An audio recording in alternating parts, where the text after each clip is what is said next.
Yang terhormat Ibu Kepala Sekolah SMP Negeri 3 Lugasna Darat, Ibu Yuniati SS, MPD. Yang kami hormati Ibu Wakil Kepala Sekolah Ibu Nur Hidayah Muniroh, SPD. Dan yang kami banggakan Bapak dan Ibu guru hebat SMP Negeri 3 Lugasna Darat yang telah berkenan meluangkan waktu untuk hadir dalam acara diseminasi budaya positif yang dilaksanakan oleh CGP Angkatan 9, yaitu Ibu Yulia dan saya sendiri pada siang hari ini dalam keadaan sehat walafiat tanpa kurang suatu apapun. Di sini yang pertama, mari kita bersama-sama bersyukur kepada Allah Subhanahu wa taala karena kita masih diberikan nikmat kesehatan dan juga kesempatan sehingga kita dapat hadir bersama pada siang hari ini. Dan selanjutnya salawat beriring salam marilah kita hadiahkan kepada junjungan kita yaitu Nabi Agung Muhammad SAW dengan mengucapkan Allahumma sholli ala sayyidina Muhammad wa ala ali sayyidina Muhammad. Mudah-mudahan dengan seringnya kita bersalawat kita akan mendapatkan syafaatnya di yaumil akhir nanti. Amin. Sekali lagi kami ucapkan ribuan terima kasih yang tak terhingga kepada Ibu Kepala Sekolah yang telah memberikan izin untuk melaksanakan kegiatan ini dan juga kepada Bapak Ibu hebat yang telah bersedia duduk bersama di sini meluangkan waktu meskipun mungkin ada kesibukan lain yang akan dilakukan, namun alhamdulillah ya semuanya mudah-mudahan dengan ikhlas hati mengikuti kegiatan ini dari awal hingga akhir dengan penuh semangat ya. Nah, karena kita berbicara mengenai semangat supaya peredaran darah kita lancar, karena dari tadi sudah duduk ya Bapak Ibu kita mengetahui kebutuhan dasar, tadi kita sudah berbicara mengenai kebutuhan dasar. Jadi kita sekarang akan bersenang-senang sebentar. Jadi kami mohon kepada Bapak Ibu untuk dapat berdiri sejenak ya. Kita akan melakukan ice drinking, chicken dance.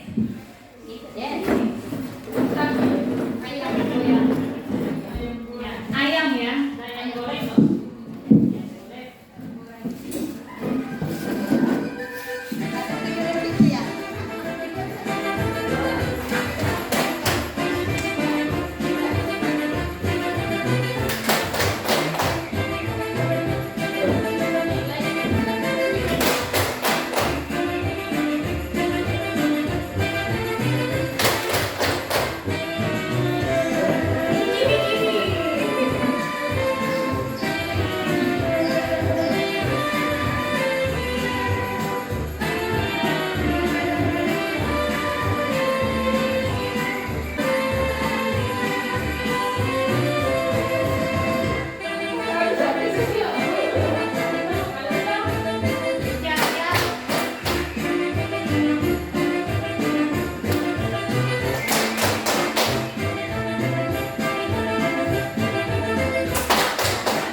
Terima kasih kepada Bapak Ibu yang sudah melakukan ice drinking chicken dance dengan penuh semangat. Mudah-mudahan ya mungkin otot-otot kita yang kaku, darah kita yang kurang lancar, secara tidak langsung kita senam ya sebentar gitu ya Bapak Ibu. Nah baik, kita akan lanjut kepada diseminasi budaya positif. Masih sanggup kira-kira Bapak Ibu? Masih ya, alhamdulillah. Di sini saya jadi merasa bahagia karena tidak ada wajah-wajah keterpaksaan. Nah, Bapak Ibu semuanya, namun di sini saya juga masih punya sedikit ya Bapak Ibu. Kita melakukan tes fokus dulu. Nah, Bapak Ibu boleh dilihat ini gambar apa kira-kira ya? Siapa yang bisa menebak ini makanan apa? Risoles ini ada depannya S. Ini makanan khas Indonesia. Depannya S. Saya tambahin cluenya di belakangnya lah. Biarkan ini saya baik hati ini saya kasih contekan dikit. Oh, belakangnya apa kira-kira? Oh ya. Salah dulu. Nih, saya tambahin. Ini S. Ini S nih. Nah, sosis. Ayo, sosis Solo. Luar biasa Bapak Ibu ya. Nih ada satu lagi nih. Kalau jadi mau tahu, jadi kita selain diseminasi budaya bisa juga tahu makanan budaya kita ya. Ini apa nih Bapak Ibu? Sate. Sate lilin, luar biasa ya Ibu Novi. Satu lagi lah. Dari Jakarta. Kita karena mulai antusias kita tambahin satu lagi. Ketoprak. Bagus Bu ya. Terakhir. Ini klunya hidung. Iya, klunya hidung. Hidung siapa?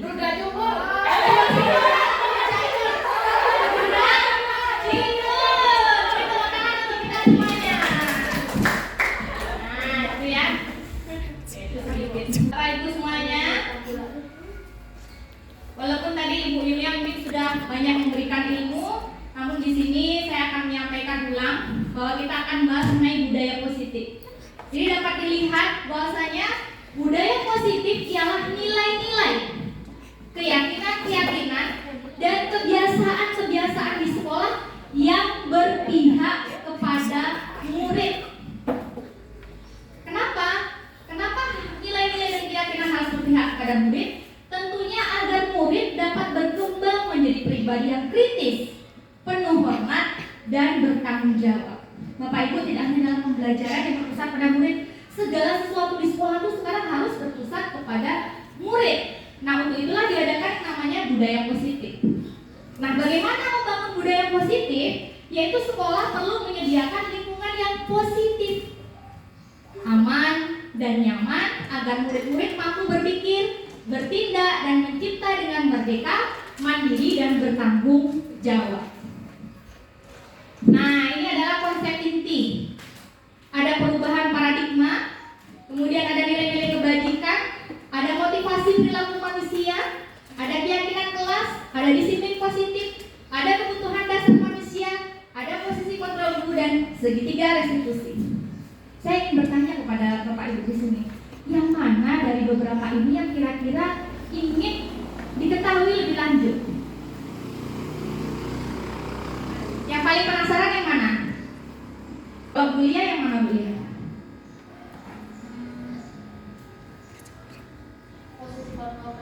Oh iya, ini ya, posisi kontrol guru. Oke, kalau Bu Kita? Disiplin positif. Oke. Kalau Bu Nur? Posisi kontrol guru ya. Oke. Kalau Bu Marni?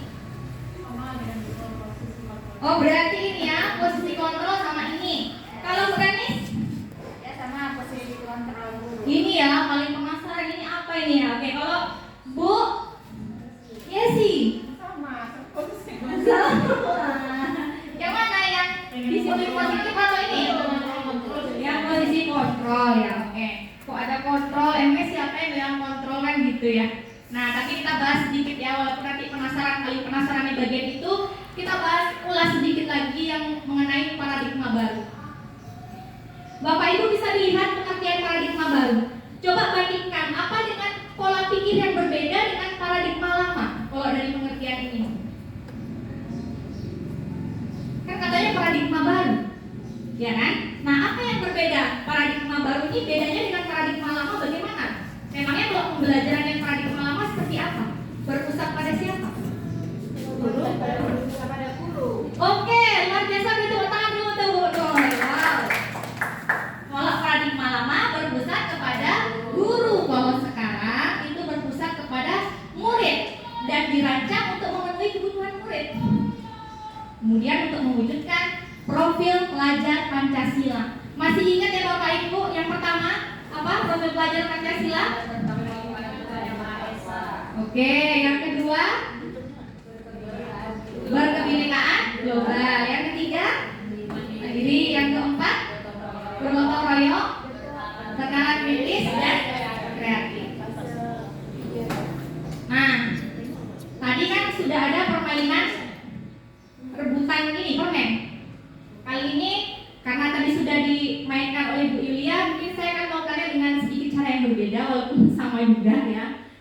nggak gitu-gitu aja. Jadi saya minta Ibu Dani sama Ibu Yesi untuk maju ke depan sebentar aja, 1 menit aja ya. Boleh kesini bentar.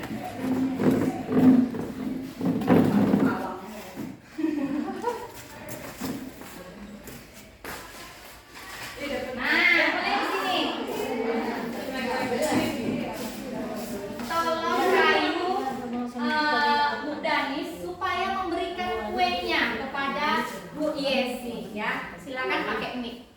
Rayuannya boleh rayuan maut, boleh rayuan tidak maut, boleh pemaksaan. Coba rayuan, yang rayuan siapa? Oh ya ini dari sini. Oke, kita mau dengerin dulu rayuannya Bu Ibu. Rayuannya mau atau enggak kira-kira ya? Ya, silakan. Bu Yesi, boleh saya minta kuenya?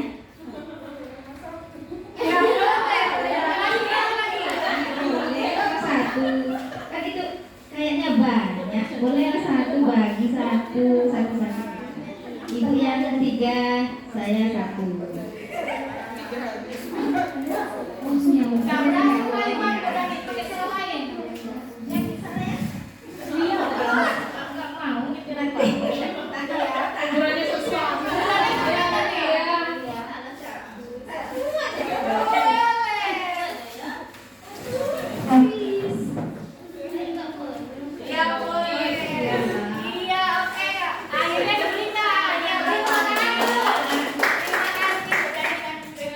bagi 2 ya. Ya. Apa maksud permainan tadi? Maksudnya Bapak Ibu? Saya ingin minta pendapatnya Bu Nita, boleh Bu Nita? Saya minta pendapatnya. Jadi kalau dari permainan itu tadi, sebenarnya yang pegang kontrol dari untuk memberikan kue atau tidak itu kontrolnya di siapa? Yang punya kuenya Bu dia. Oh, yang punya kuenya ya berarti ada di Bu Yesi. Nah, apa kaitannya dengan teori kontrol kita kepada murid? Selama ini kita selalu beranggapan guru yang mengontrol murid. Padahal sebenarnya yang terjadi adalah bukan kita mengontrol murid, tapi muridlah yang mengizinkan apakah dia bersedia dikontrol ataupun tidak. Itu miskonsepsi yang harus kita luruskan, ya. Jadi seperti itu. Kemudian ada juga ya bahwasanya kritik dan membuat rasa bersalah itu mampu menguatkan karakter. Apakah itu benar? Kritik dan membuat rasa bersalah itu bisa menguatkan karakter? Tentu saja tidak. Ya, ini tidak. Kemudian bahwa ilusi bahwa orang dewasa berhak memaksa, apakah itu benar? Tidak. Setiap individu memiliki keyakinannya sendiri, memiliki kontrol atas dirinya. Jadi kita tidak bisa memaksa. Walaupun kita berhasil misalnya membuat murid itu melakukan apa yang kita inginkan, itu karena muridnya bersedia kita kontrol. Tapi pada dasarnya dia sendiri yang memegang kendali. Begitu ya maksudnya. Nah ini tadi yang Bu Lia ingin tahu ya, disiplin positif. Nah disiplin positif ini berasal dari kata disiplina, yang berarti belajar. Nah disiplin ini mengacu pada disiplin diri yang memiliki tanggung jawab terhadap apa yang dilakukan berdasarkan nilai-nilai yang diyakininya. Jadi disiplin positif ini salah satu cara penerapan disiplin yang bertujuan untuk menumbuhkan kesadaran dari dalam, ya, menumbuhkan kesadaran dari dalam, karena itu tidak bisa dilakukan dengan cara dipaksa. Nah sebagai pendidik tujuan kita adalah mewujudkan peserta didik yang memiliki disiplin diri sehingga mereka berperilaku sesuai dengan nilai-nilai kebajikan universal dan memiliki motivasi intrinsik untuk melakukan perubahan ke arah yang lebih baik. Nah, di sini yang paling mudah. Ini yang paling mudahnya sebenarnya, tidak perlu bertele-tele.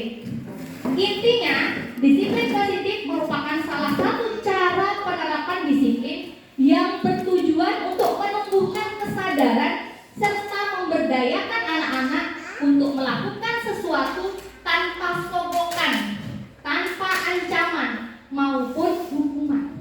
Makanya kalau sekarang ini sama-sama kita ketahui ya, di sekolah sekolah itu sudah menerapkan disiplin positif, yaitu nggak pakai ancaman lagi, nggak pakai hukuman lagi. Kenapa begitu? Karena kalau misalnya anak ini misalnya gini, pokoknya kamu besok datang pagi. Kalau nggak datang pagi besok saya suruh bawa semen 1 sak misalnya. Bisa jadi anak itu ketika melanggar mau dia beli 1 sak semen, tapi apakah disiplin seperti itu akan bersifat jangka panjang? Apakah akan berlaku seterusnya? Tidak, karena itu bukan dari dirinya, bukan dari nilai-nilai yang diyakininya. Nah, kita lanjut. Nilai-nilai kebajikan itu ada banyak, namun yang perlu kita fokuskan di sini di sekolah kita adalah tentunya nilai kebajikan profil pelajar Pancasila seperti yang sudah dibaca oleh Bapak Ibu tadi. Nilai-nilai kebajikan adalah nilai-nilai yang disepakati bersama lintas suku, bangsa, agama maupun latar belakang. Intinya semua orang mengatakan bahwa ini adalah memang hal yang harus kita taati, hal yang harus kita yakini, hal yang harus kita jalankan, gitu ya. Nah, berikutnya kita akan masuk ke materi kebutuhan dasar. Bapak Ibu, saya minta silakan membaca teks yang ada di depan ini. Apakah terlihat oleh Bapak Ibu di belakang? Oke. Saya minta tolonglah kepada Bu Lia untuk membacakan sebentar biar suaranya lebih merdu begitu ya. Silakan. Ya. Kasus memenuhi kebutuhan dasar. Ibu Ambar, guru wali kelas 2A di SD Pelita Hati, sedang bingung menghadapi ulah salah satu murid di kelasnya. Doni, beberapa anak di kelas 2A telah datang padanya dan mengeluhkan Doni yang sering kali meminta bekal makanan siang mereka dengan paksa. Jika Anda menghadapi situasi seperti Ibu Ambar, apa yang akan Anda lakukan? Menurut Anda, kira-kira apa alasan Doni melakukan hal itu? Oke. Terima kasih Ibu Lia. Nah, terbukti ya lebih merdu suaranya kan? Nah, ini Doni ini suka ngerebutin bekal makan temannya. Kira-kira apa penyebabnya ya? Nah, ternyata di sebalik setiap perlakuan siswa tersebut memiliki suatu tujuan di sebaliknya atau memiliki latar belakang. Apa latar belakangnya? Mereka hanya ingin memenuhi kebutuhan dasarnya. Kebutuhan dasar setiap manusia itu ada 5. Ya, yang pertama adalah bertahan hidup. Boleh Bapak Ibu sebutkan contoh kebutuhan bertahan hidup apa saja? Sandang, pangan, papan atau SPP. Kalau yang kasih sayang dan rasa diterima, contohnya apa? Ya, perhatian, betul ya. Rasa diterima, rasa disayangi gitu. Ya, rasa dihargai. Kemudian penguasaan. Kalau penguasaan, kalau di sekolah ini tentunya lebih kepada siswa itu ingin merasa pride, bangga dengan dirinya. Dia paling berprestasi, dia paling unggul, dia paling mampu. Nah, bisa Bapak Ibu ingat-ingat contoh murid kita yang memiliki kebutuhan penguasaan yang tinggi. Siapa yang terbayang? Siapa misalnya? Karena setiap murid ini kebutuhannya beda-beda. Ini tak apa-apa, semuanya bagus, nggak masalah. Ada ya, pasti ya, setiap siswa itu. Kemudian kebebasan. Kebayang nggak siswa yang memiliki kebutuhan kebebasan yang tinggi? Ciri-cirinya seperti apa? Biasanya nggak betah di kelas, ya, nggak betah, dikekang, nggak betah, dia pengen bebas gitu ya. Nah, kebutuhan kebebasan setiap orang itu pasti punya, termasuk saya juga dan Bapak Ibu semuanya. Kita ingin bebas, nggak suka dikekang-kekang. Kemudian kebutuhan yang terakhir adalah kesenangan. Makanya nih sekarang kita kalau di kelas gurunya disuruh ice breaking lah, disuruh pakai game lah. Semua itu tentunya untuk memenuhi kebutuhan anak akan kesenangan. Saya yakin Bapak Ibu semua sudah berusaha memenuhi 5 kebutuhan ini, terutama dalam pas pembelajaran disesuaikan dengan cara memberikan pembelajaran yang sebaik-baiknya. Kembali sedikit ke aktivitas yang Doni tadi, Bapak Ibu. Kalau seandainya jawaban Doni dia suka berebut bekal temannya karena dia lapar. tidak diberi bekal oleh ibunya. Kira-kira kebutuhan dasar mana yang ingin dipenuhi?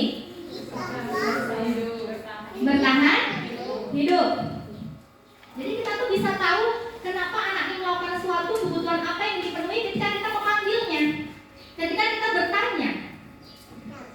Terus seandainya jawaban Doni, saya tuh seneng loh kalau misalnya merebutin makanan Ija itu misalnya kan, itu tuh muka Ija tuh lucu gitu, jadi seneng aja nengoknya Bu, makanya saya suka merebutin bekalnya. Kira-kira kebutuhan dasar apa yang sedang ingin dipenuhi?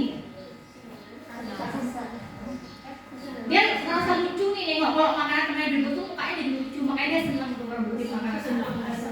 Iya betul sekali, kesenangan. Jadi pasti ada alasan di sebalik apa yang mereka lakukan. Kita sebagai guru harus memahami itu. Saya juga masih belajar ya Bapak Ibu, bukan berarti udah expert gitu. Nah, motivasi perilaku manusia. Motivasi perilaku manusia ada yang dari X atau ekstrinsik dari luar dan motivasi intrinsik. Nah, kalau yang ekstrinsik itu tentunya dari luar. Itu kalau enggak untuk mendapatkan penghargaan, biasanya anak tersebut ingin menghindari hukuman. Intinya bukan dari dalam dirinya. Misalnya dia mau datang pagi tapi rupanya dia dipuji, atau dia mau datang pagi tapi dia tidak kena hukuman, berarti itu motivasinya masih dari eksternal atau ekstrinsik. Bagaimana dengan motivasi intrinsik? Nah, kalau motivasi intrinsik, dia melakukan sesuatu itu karena menghargai diri sendiri dengan nilai-nilai yang mereka yakini, alias ketika datang pagi bukan karena ingin dipuji, bukan karena takut hukuman, tapi memang dari dalam dirinya itu sudah ada rasa kedisiplinan. Betul sekali. Mana menurut Bapak Ibu yang bertahan dalam jangka panjang? Yang paling bagus yang ekstrinsik atau intrinsik? Intrinsik. Yakin? Intrinsik. Makanya kita itu disuruh membuat keyakinan kelas supaya nilai-nilai kebajikan tersebut tertanam dalam diri setiap siswa, sehingga ketika mereka mematuhi peraturan bukan lagi karena takut hukuman, bukan karena lagi mengharap pujian, tapi supaya mereka itu sadar dari dalam dirinya untuk menerapkan nilai-nilai kebajikan tersebut. Nah, oke. Ini perbedaan antara hukuman, konsekuensi, dan restitusi. Yang paling jadul yang mana Bapak Ibu? Hukuman ya, karena bersifat satu arah. Terus biasanya tuh kalau hukuman tuh tidak nyambung. Misalnya anak terlambat, suruh keliling lapangan 20 kali, apakah itu nyambung dengan kesalahannya? Tidak ya. Tapi itu zaman dulu memang diterapkan ya Bapak Ibu. Nah ini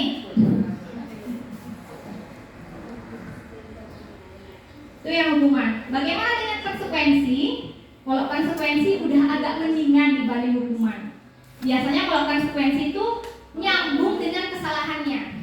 Misalnya, kalau seandainya ada siswa yang terlambat, ya kalau di peraturannya kalau terlambat itu mungkin disuruh bersih-bersih apa gitu, mungkin ya membantu kebersihan mungkin masih bisa ya. Atau mungkin dia disuruh membuat perjanjian supaya tidak terlambat lagi, itu juga bisa.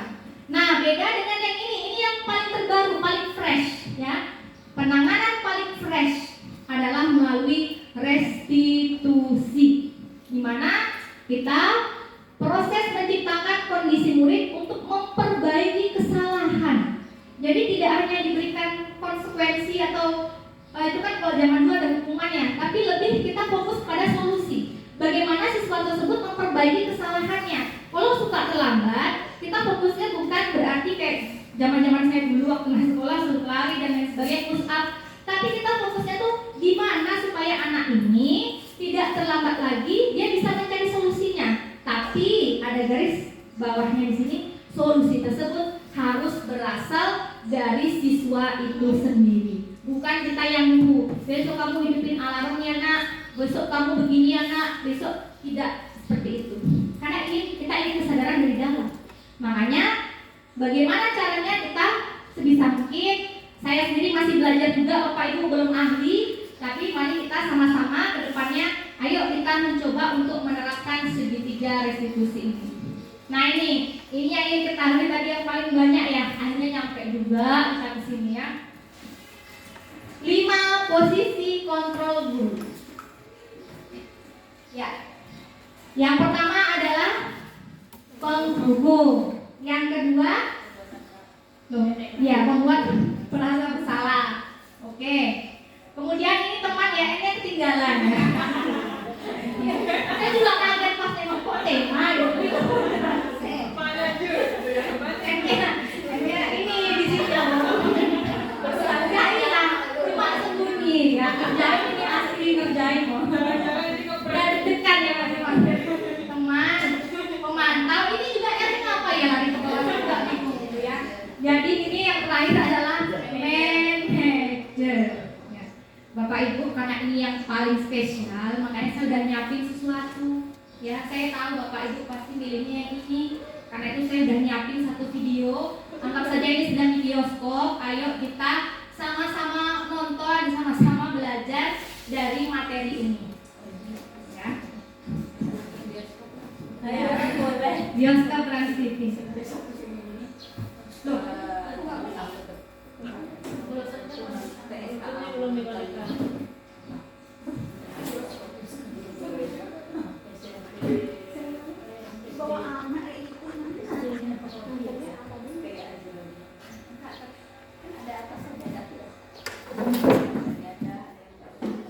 Bentar ya Bapak Ibu ya. Ini apa ya? Sebentar saya coba apain.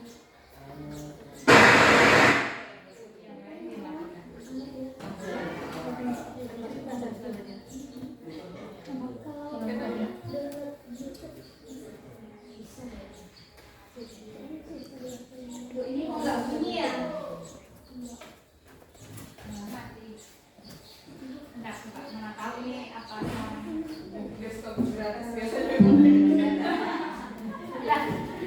kita tidak berputus asa. Kita coba dulu sekali lagi, disconnect dulu ya kan. Kita tetap berusaha supaya bisa nonton bareng. Ah, udah.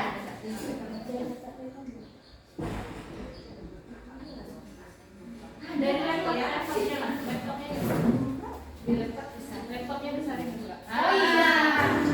Allah Akbar. Maaf Bu, Bentar ya. Untuk lebih memahami kelima posisi tersebut, nah Bapak Ibu, supaya lebih jelas, karena saya juga belum expert sekali dalam menerapkan ini, ayo kita lihat sama-sama video mengenai 5 posisi kontrol. Nanti kita sama-sama resapi yang mana yang posisi kontrol kita selama ini. mari kita saksikan kasus Naren yang terlambat hadir 20 menit di sekolah dan melihat bagaimana kelima posisi kontrol dalam menghadapi masalah tersebut.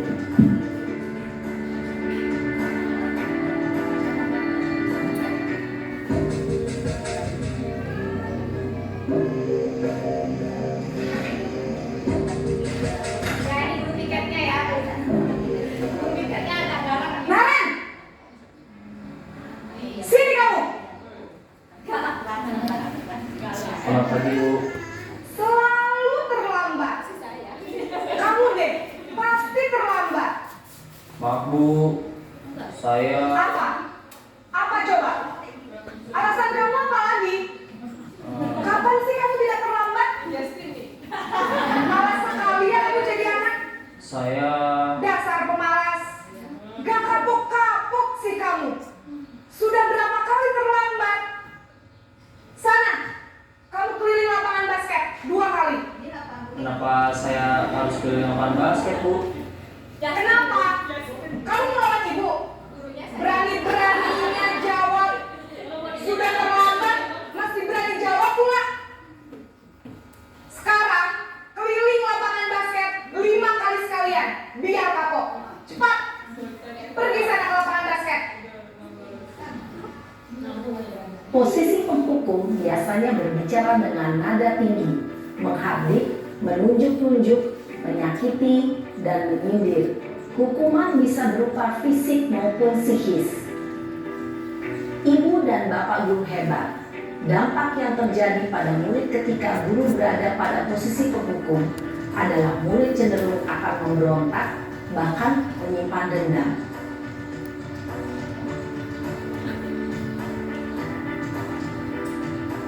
Sebentar ya Bapak Ibu.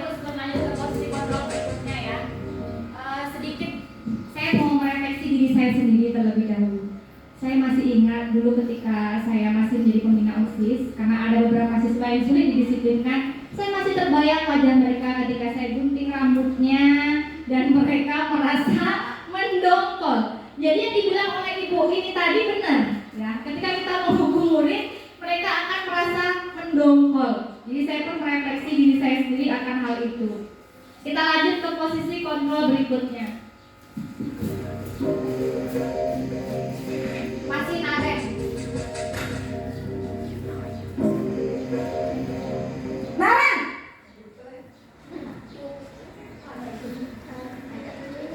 Selamat pagi, Bu. Naren, kamu kenapa terlambat lagi, nak? Ya Tuhan, Naren, kamu senang ya bikin ibu susah ya? Kalau kamu terlambat lagi, nanti ibu yang ditegur bapak kepala sekolah, nak. Disangka ibu tidak bisa membina kamu. Duh, gimana ini? Maaf, Bu. Duh, Gusti Naren, kamu suka ya kalau ibu ditegur bapak kepala sekolah? Terus, sekarang ibu harus tulis apa yang di buku absen? Ini kamu sudah sering terlambat loh. Ibu harus apa coba? Maaf, Bu. Maaf sekali. Ya sudah, lain kali jangan bikin ibu susah lagi ya nak ya. Ibu tidak akan kuat lagi kalau kamu begini terus. Bisa jantungan kalau ibu tegur bapak kepala sekolah. Sana cepat ke kelas. Maaf ya, Bu. Maaf sekali. Posisi pembuat rasa bersalah berbicara dengan nada tenang, cenderung lembut. Namun kata-kata yang diutarakan membuat murid merasa menjadi orang yang gagal, memandang buruk dirinya sendiri, merasa tidak berharga, dan tidak sanggup membahagiakan orang lain. Ketika guru mengambil posisi pembuat rasa bersalah, murid akan menganggap dirinya yang bersalah dan ia akan menyimpan emosi negatif tersebut di dalam dirinya.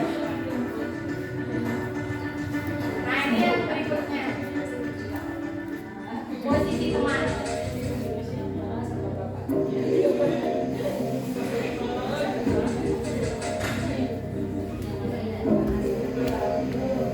Naren!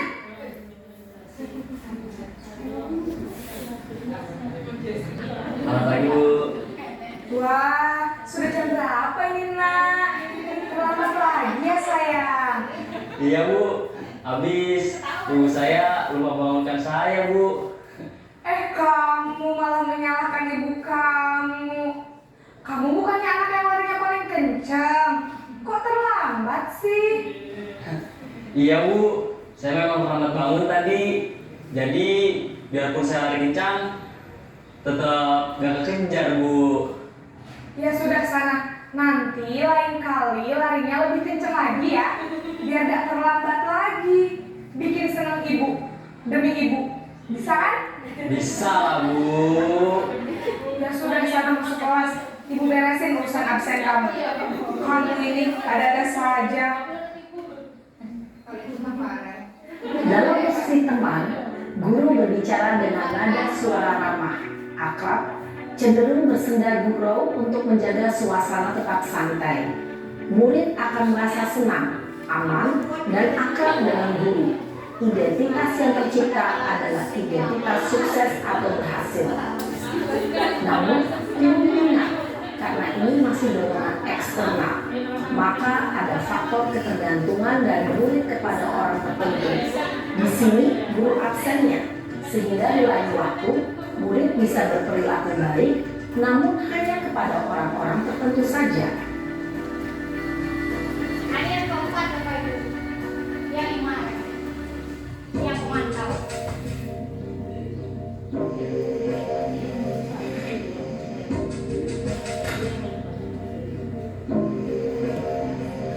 Naren!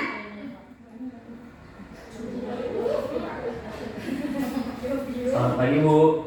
Naren, apa peraturan sekolah kita tentang jam berapa kita harus masuk sekolah, nak? Kita harus di sekolah jam 7, Bu. Iya betul, sekarang sudah jam 7.20. Naren sudah tahu konsekuensinya jika terlambat hadir? Paham Bu, saya harus tinggal kelas pas jam istirahat selama 20 menit. Ya benar, konsekuensinya demikian. Jadi nanti jam 9.30 pas istirahat, kamu harus tinggal di kelas, kerjakan tugas tambahan untuk ketertinggalan kamu, ya? Baik Bu. Posisi pemantau mengandalkan penghitungan atau data untuk mengontrol murid. Guru mengarahkan murid berdasarkan peraturan dan konsekuensi.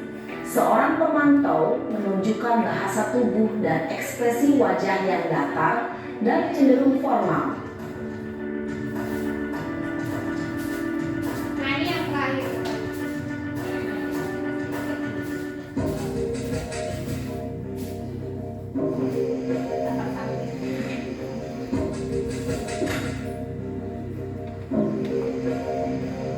Naren!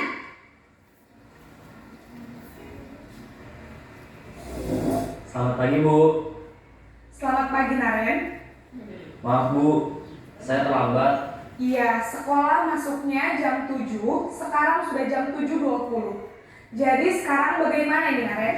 Maaf Bu, saya lupa setel alarm saya semalam. Baiklah, menurut kamu, keyakinan sekolah yang mana yang perlu kamu tingkatkan? Menghargai diri sendiri dan orang lain mungkin ya Bu. Setuju. Jadi, apakah Naren meyakini prinsip saling menghormati tersebut? Iya Bu, saya meyakininya. Apakah Naren bersedia memperbaiki masalah keterlambatan ini? Bersedia Bu. Bagaimana kamu akan perbaiki masalah keterlambatan ini? Saya akan coba untuk tidak lupa menyetel alarm saya Bu. Baik, kalau Naren lupa menyetel alarm di rumah, ada orang yang kira-kira bisa bantu mengingatkan tidak? Ada Bu, kakak saya, Kak Emma. Ada lagi selain Kak Emma? Selain Kak Emma, ada ibu saya. Baik, jadi yang mengingatkan Naren adalah Kak Emma dan ibu kamu ya? Kira-kira akan mulai setel alarm kapan nih Naren? Setelah pulang sekolah, akan segera saya lakukan.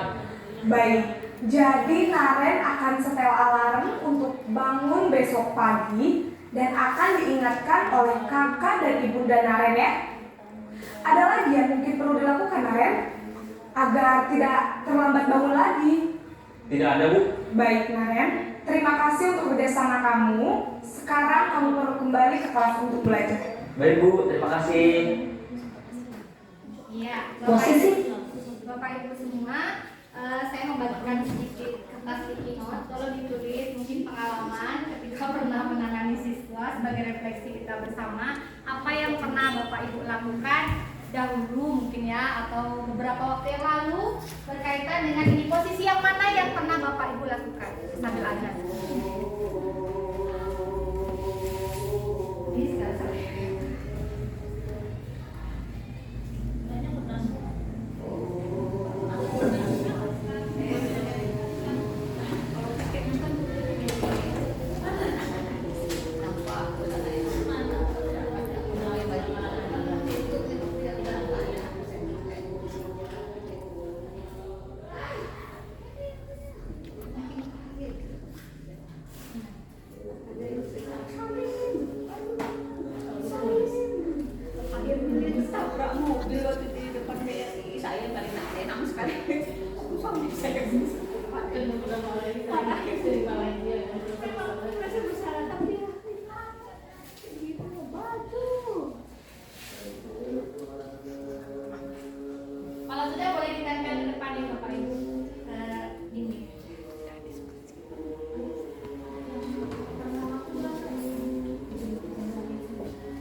Bapak Ibu kita lanjutkan ya. Jadi boleh saya lihat sebentar catatan dari Bapak Ibu semua. Nah, jadi kalau tadi sempat saya lihat sekilas, kurang lebih sebenarnya kita ini hampir semua itu pernah kita lakukan ya, termasuk manajer. Kita secara nggak langsung sebenarnya sudah pernah, tapi kita tidak menyadari bahwa itu adalah posisi yang sudah kita ambil. Nah, di sini saya izin membacakan satu dari salah satu ibu guru kita ya. Jadi beliau pernah mengambil posisi kontrol sebagai penghukum.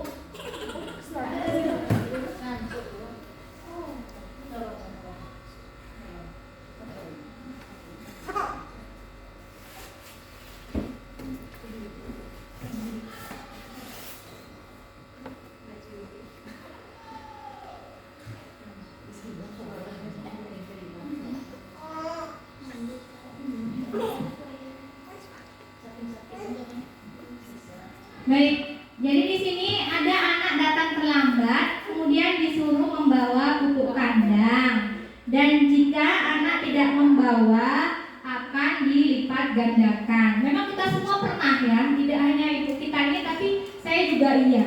Nah, menurut Bapak Ibu, dengan setelah kita melihat yang disampaikan ibu tadi di videonya, kira-kira yang paling tepat itu sebenarnya idealnya itu yang mana ya kira-kira? Yang manajer ya. Iya, yang paling idealnya adalah yang manajer. Boleh disampaikan Bu Nur, kenapa Bu Nur tadi menyampaikan memilih manajer? Kira-kira alasan di sebaliknya apa? Boleh Bu Nur kesini sebentar, minta izin supaya Terima kasih atas waktunya. Kenapa idealnya ya? Idealnya kita harus berada di posisi manajer, karena selain kita bisa menggali lebih dalam apa alasan yang akan disampaikan oleh anak, kita juga bisa memberikan motivasi supaya anak itu lebih berkata jujur, bertanggung jawab dengan apa yang mereka lakukan. Tetapi kadang-kadang, ini ada kadang-kadangnya ya Bu, karena kita ini manusia biasa, guru itu tidak sempurna. Kalau saya itu tergantung posisi, kondisinya juga gitu. Kadang kondisi emosi saya pada saat itu tidak stabil, langsung saja saya akan berada di posisi penghukum. Nah, kemudian kadang kita sudah berada di posisi manajer tuh Bu, sudah berada di posisi manajer, sudah baik, tetapi ada saja anak itu kan tidak 1, 2. Kalau tadi contohnya cuma 1 anak gitu ya. Kalau ini anaknya ada 3, 4, 5 orang yang bersalah, mungkin 1 orang bisa kita kondisikan dalam posisi manajer, tapi yang 3 atau 2 orang tidak bisa. Maka pada saat itu kita akan terpancing posisi kita menjadi posisi penghukum gitu. Karena apa? Karena yang 1 orang mendengarkan kita bisa berimbal balik, yang lain tidak. Kemudian yang kedua, guru itu kadang kondisi verbalnya itu juga harus diperbaiki. Gimana maksudnya? Cara berkomunikasinya dengan anak itu mungkin ada yang bisa seperti yang dicontohkan tadi dengan bahasa-bahasa yang bisa dipahami anak. Tetapi ada yang guru itu langsung posisinya langsung ceplos, nah gitu, nggak bisa lagi mikir gitu, nggak bisa berpikir atau berkata, bukan nggak bisa, tetapi tidak terfikirkan berbahasa dengan yang seruntut tadi gitu loh, semanis tadi gitu. Kadang-kadang kita ini ya dengan refleks gitu ya, supaya permasalahan anak itu bisa cepat selesai. Jadi apapun bisa kita ucapkan pada saat itu. Sekali lagi mungkin dengan tidak dengan selalu memperhatikan apakah yang kita ucapkan itu menyakiti hati anak atau tidak. Mungkin seperti itu. Ya Bu Dian, terima kasih. ya, kita beri aplaus dulu untuk Ibu Nur, luar biasa sekali ya. Beliau mengatakan bahwasanya posisi yang terbaik adalah posisi manajer, di mana nantinya siswa tersebut akan dihubungkan dengan keyakinannya dan bertanggung jawab untuk memperbaiki kesalahannya. Tapi memang benar ya Bu Nur, kita masih sama-sama berproses dan berprogres menuju ke sana. Karena itu bukanlah perkara yang mudah ya. Butuh kerjasama yang baik antara sesama guru dan warga sekolah supaya nantinya sedikit demi sedikit kita lama-lama bisa sampai ke posisi ini. Saya juga masih belajar, bukan berarti saya sudah bisa, tidak. Saya masih berproses juga menuju ke posisi kontrol yang tinggi, ya, Bapak Ibu. Nah, jadi tadi disampaikan oleh Bu Nur tadi bahwasanya dengan posisi kontrol sebagai manajer itu akan membuat kita membantu peserta didik menemukan solusi dari permasalahannya sendiri, ya, sehingga mereka motivasi itu berasal dari dalam, bukan kita yang nyuruh-nyuruh lagi, sehingga diharapkan ini lebih efektif. Baik, kita lanjutkan ke materi berikutnya. Kalau yang mengenai pupuk tadi gimana Bapak Ibu? Kira-kira masih akan kita laksanakan tidak? Atau kan kita mau sedikit demi sedikit berpindah ke restitusi ini kira-kira? Walaupun belum bisa 100% ya kita pindahnya gitu. Tapi yang pupuk tadi apakah masih kita akan lakukan, masih relevan kira-kira? Kalau saya dulu cukur rambut, ya saya sendirilah ya, nggak usah yang contoh tadi. Saya cukur rambut dulu kan, sekarang saya kayaknya nggak mau lagi gitu, sebenarnya harus cukur sendiri gitu. Ya, mungkin itu sedikit pergeseran yang pola pikir yang saya alami. Kalau dulu langsung itu ambil gunting langsung, ya. Iya benar. Bukan nggak mau melakukan sebenarnya, tapi kita ini berpikir apa yang kita lakukan di sekolah ini kadang-kadang itu berbenturan dengan hukum, gitu. Berbenturan dengan hukum. Dewasa ini sekarang ini sering kita lihat di media sosial, di berita dan sebagainya. Ketika guru mendisiplinkan anak, memberikan hukuman, banyak anak yang tidak terima, orang tua bahkan ikut campur, sehingga nanti menyudutkan guru dalam hal mendisiplinkan anak, dan itu menjadi dilema bagi mereka bagaimana kita bisa mendisiplin. Kita berusaha sebaik-baiknya di sekolah mendisiplinkan anak, tapi di rumah orang tua tidak bekerja sama dengan baik, kan jadi buat malakama bagi kita. Jadi kadang aturan berbenturan, aturan yang ada di negara kita berbenturan dengan aturan kita yang ada di sekolah sendiri, jadi sangat sulit bagi kita. Jadi kadang-kadang ya untuk lebih tidak cari amannya ya udahlah gitu saja, ya udahlah, mau rambut panjang dia, mau apa dia, kita sudah mengingatkan, kita sudah untuk keputusasaan itu seperti itu. Ya baik, terima kasih Bu Nur. Memang itu adalah tantangan kita ya sebagai guru ya. Ini gurunya sudah totalitas, tapi ternyata murid orang tuanya membiarkan saja. Yaitu makanya PR kita ini sangat besar. Selain membuat siswa itu cerdas, tapi juga membentuk karakter itu yang paling sulit ya Bu Nur ya. Untuk itu mungkin makanya nih sering nih kita melakukan pemanggilan orang tua atau kadang sampai nelpon. Semua itu tujuannya untuk bekerja sama ya. Jadi mau tidak mau kita harus lebih lagi menjalin kolaborasi dengan orang tua. Baik, terima kasih Bapak Ibu. Nah di sini kita akan lanjut ke poin berikutnya, yaitu pembentukan keyakinan kelas.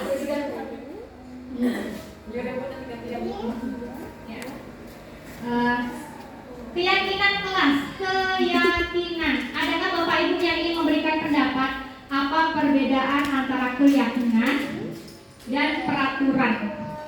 Keyakinan kelas dan peraturan kelas, apa perbedaannya?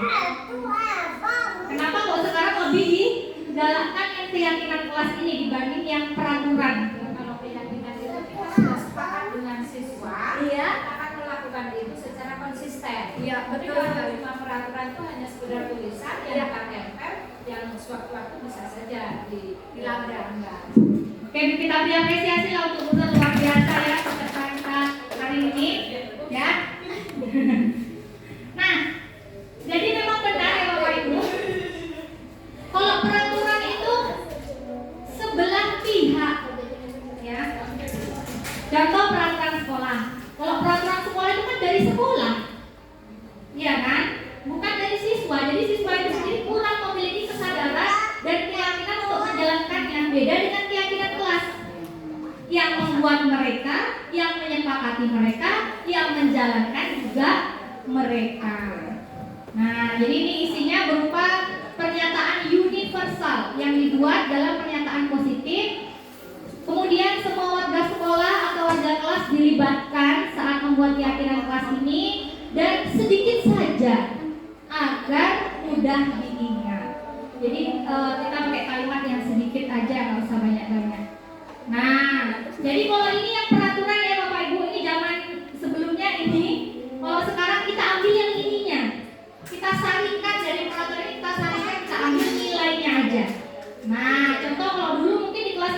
tulisan kembalikan barang ke tempatnya, dilarang mengganggu orang lain, dilarang melakukan kekerasan. Ini masih kalimat negatif dan ini yang dulu.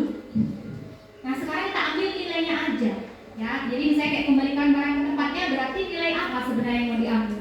Oh, bertanggung jawab. Ya berarti ini aja yang kita pajang di kelas. Jadi cakupannya lebih luas gitu ya Bapak Ibu. Nggak perlu lagi kita nulis, kalau ditulis ini bertanggung jawabnya ada banyak nanti. Tolong kerjakan PR, kumpulkan tepat waktu, piket ini. Jadi nanti mau berapa banyak kita tulis di kelas. Jadi berarti nilainya saja langsung, keyakinannya langsung. Nah saya akan menjelaskan sedikit step by stepnya secara singkat saja ya Bapak Ibu, karena hari sudah siang juga. Jadi untuk membuat keyakinan kelas ini, yang pertama tentunya kita berkumpul bersama terlebih dahulu bersama para siswa.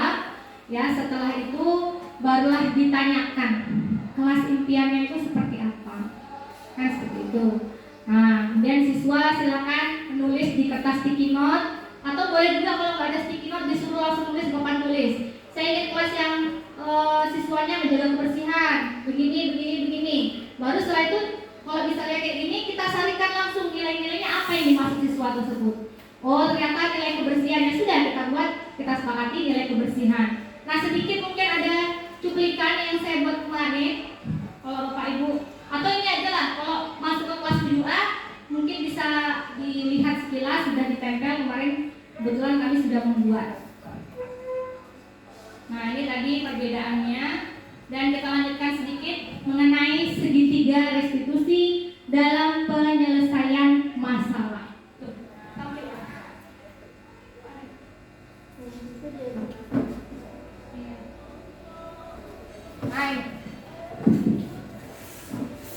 Jadi tadi posisi kontrol kita yang paling ideal adalah apa tadi Bapak Ibu yang paling ideal? Manajer. Nah manajer itu dalam melaksanakan tugasnya itu melakukan segitiga restitusi dalam penyelesaian masalah. Restitusi itu sebenarnya berasal dari bahasa Inggris, ya, bukan bahasa Jawa. Yang artinya adalah mengganti. Mengganti apa kaitannya dengan ini? Maksudnya siswa tersebut mampu memperbaiki kesalahannya. Jadi restitusi adalah proses mengkondisikan murid untuk memperbaiki kondisi mereka sehingga mereka kembali pada kelompok mereka dengan karakter yang lebih kuat. Ya, itu adalah pengertian segitiga restitusi. Jadi tujuannya itu adalah untuk mengkondisikan siswa itu supaya gimana mereka memperbaiki kesalahannya.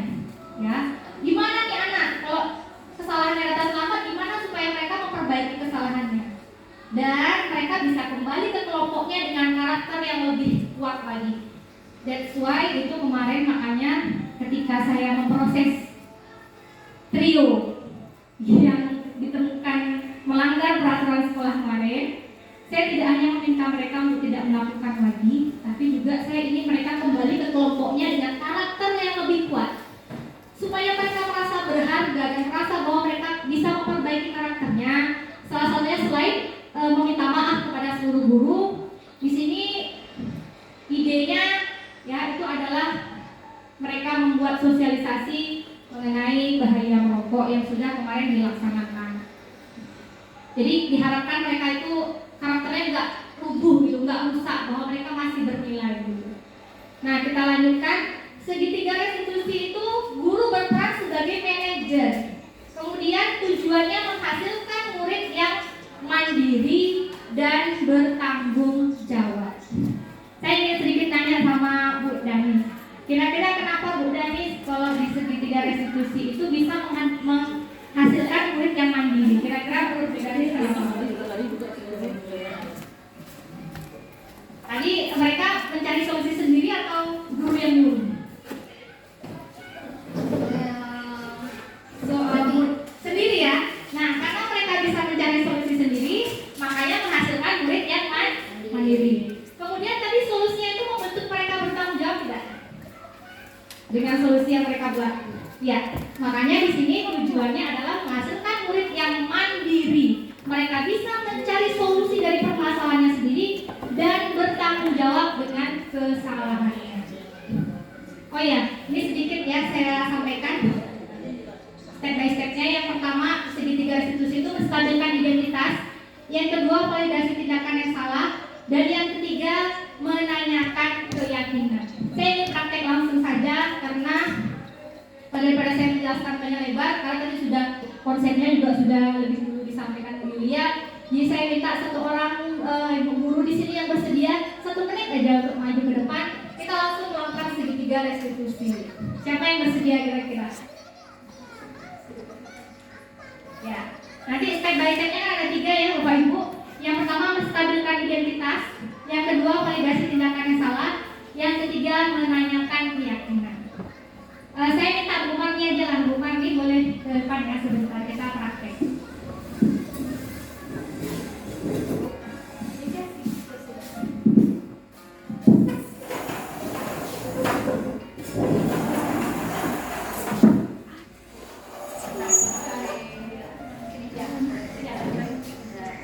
Baik, anggap saja Bu Marni ini adalah siswa yang melanggar peraturannya. Nggak apa ya Bu Marni ya? Karena hanya modeling. Ini anggapannya Bu Marni adalah siswa yang apa misalnya kesalahannya Bu Marni? Tidak mengerjakan PR. Oke, tidak mengerjakan PR. Ya. Saya izin ambil nama aja ya Bu Marni supaya lebih menjiwai. Oke.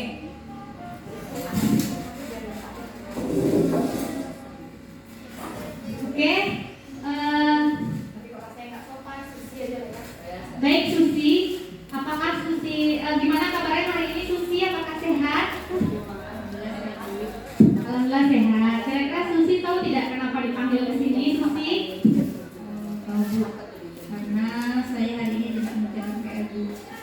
Karena hari ini tidak mengerjakan PR. Baik. Ya. Ya. Baik. Susi. Ya, Susi ya, namanya Susi. Susi, melakukan kesalahan itu adalah suatu hal yang wajar. Setiap manusia, bahkan ibu juga pasti pernah melakukan kesalahannya. Tidak hanya Susi saja, ya. Nah, Susi tidak membuat tugas, pasti mempunyai alasan sebaiknya. Nah, Bapak Ibu sedikit saya garis bawahi, ketika saya mencoba untuk membuat Bu Marni baik-baik saja, itu adalah tahapan menstabilkan identitas. Dalam artian kita membuat murid tersebut merasa baik-baik saja bahwa it's okay melakukan kesalahan gitu ya. Nah, Susi, setiap orang pasti melakukan kesalahan, jadi ibu juga pernah. Nah sekarang coba Susi ceritakan apa alasan Susi kok tidak mengerjakan PR? Saya tidak mengerjakan PR karena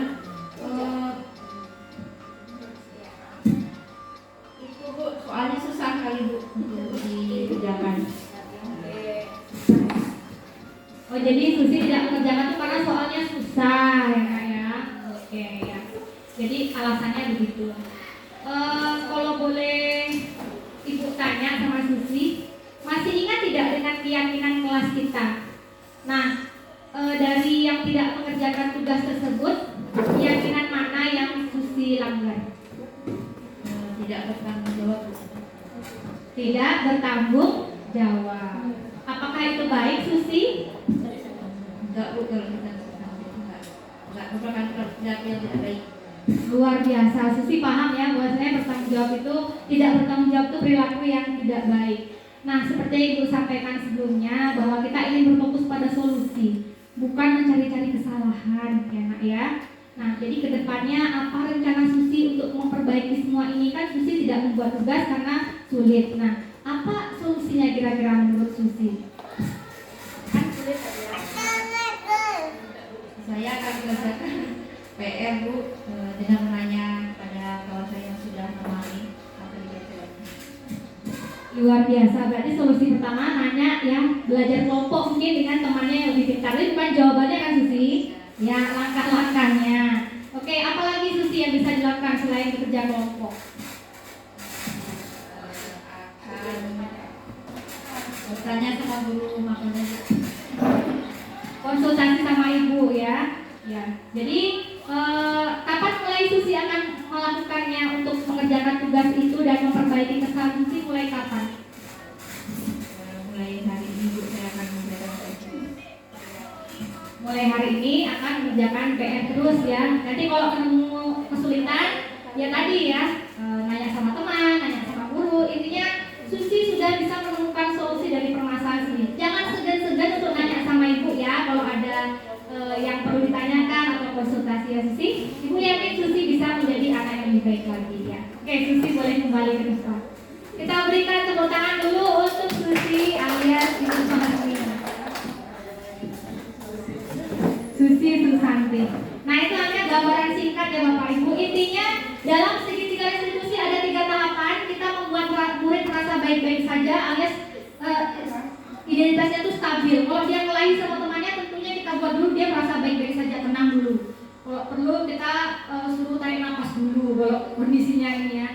Tapi semua memang bergantung kepada kesalahannya Bapak Ibu. Kalau cuma kesalahan kecil, misalnya ribut di kelas, ya kita nggak perlu manggil restitusi, panggil sendiri nggak perlu. Kalau dia cuma ribut ya, Susi masih ingat dengan keyakinan kelas kita, cukup digitukan saja, mungkin sudah boleh. Tidak harus 3 minggu kita jalankan semua ya Bapak Ibu, fleksibel, tergantung besar kecilnya masalah.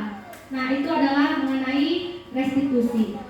Yang tujuannya tadi mandirinya sudah nampak ya, Susinya sudah bisa mencari solusi sendiri dan mau bertanggung jawab dengan mengerjakan tugasnya. Baik Bapak Ibu, akhirnya sampailah kita di penghujung materi kita hari ini. Sebelum diakhiri, mungkin adakah sedikit umpan balik atau mungkin pertanyaan atau apapun yang berkaitan dengan budaya positif ini? Jika ada, kami persilahkan. Kalau ada pertanyaan gitu ya, 1 atau 2 pun boleh, 1 atau 2 pun jadi. Dari ada 7 tadi ya, 7 poin yang di depan tadi, mungkin yang mana kira-kira yang masih ingin ditanyakan kalau ada? Tinggal penerapannya ya, Monika benar sekali. Nah, tinggal penerapannya kita sedikit demi sedikit ya, sama kayak kita sebagai manajer tadi dengan menerapkan posisi kontrol sebagai manajer dalam menggunakan segitiga restitusi. Saya sendiri sempat konsultasi dengan Pak Febri GP saya. Pak, saya tuh loh udah coba, ada 1 anak saya coba, tapi belum efektif gitu, baru sekali. Terus kata Pak Febri begini, Bu, memangnya cukup Bu untuk mengubah karakter itu hanya dengan 1 kali tindakan? Itu karakter sudah terbentuk sekian tahun. Saya pikir iya juga ya gitu. Nah kita berarti harus sedikit demi sedikit, pelan-pelan, karena segitiga restitusi itu seperti alat cara kita untuk membuat siswa itu memiliki budaya positif, keyakinan positif. Kayak kita nyetir mobil, awalnya kita mungkin masih kayak agak kagok gitu, agak susah gitu, kayak apa sih ini, kayak masih belum lincah. Tapi lama-lama seiring berjalannya waktu kita akan bisa lincah dengan sendirinya, akan secara automatically lagi, bukan harus nengok teks dulu. Saya jujur aja waktu pertama kali melakukan ini nengok teks lagi, menstabilkan identitas harus ngapain ini. Nah, tapi ternyata itu tadi bisa fleksibel, tidak harus 3-3-nya, tergantung besar kecilnya masalah, dan semua itu perlu waktu untuk latihan. Nah, kalau tidak ada pertanyaan, saya cukupkan di sini Bapak Ibu semuanya. Saya mengucapkan terima kasih yang sebesar-besarnya atas perhatiannya, atas segala waktunya yang sudah bersedia untuk hadir pada siang hari ini untuk sama-sama kita membahas mengenai budaya positif. Sebelum diakhiri, saya mempunyai sebuah pantun.